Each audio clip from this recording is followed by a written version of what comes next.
পিতা যদি মৃত্যুর আগে কোনো সন্তানকে আলাদা করে কোনো সম্পত্তি দেওয়ার ওসিয়ত করে যান, তবে সে ওসিয়ত মানা যাবে কি না, নাকি ইসলামী শরীয়ত মতে সমান ভাগে ভাগ করতে হবে? কোনো পিতা যদি জীবদ্দশা ওসিয়ত করে যান যে আমার অমুক ছেলেটাকে তোমরা ওই জমিটা দিয়ে দিবা, বাকিগুলা ভাগ করবা, অমুক মেয়েকে দিবা, বাকিগুলা ভাগ করবা, এরকম যদি ওসিয়ত করে যায় তাহলে সে ওসিয়ত গ্রহণযোগ্য হবে না।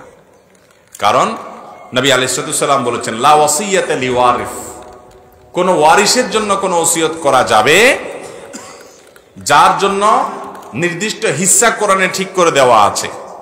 ছেলে মেয়ে বাবা মার সম্পদে নির্দিষ্ট হিস্সা পাবে কি পাবে না, অতএব তাদের জন্য আর বাবা মা কি করতে পারবে না, ওসিয়ত করে যেতে পারবে।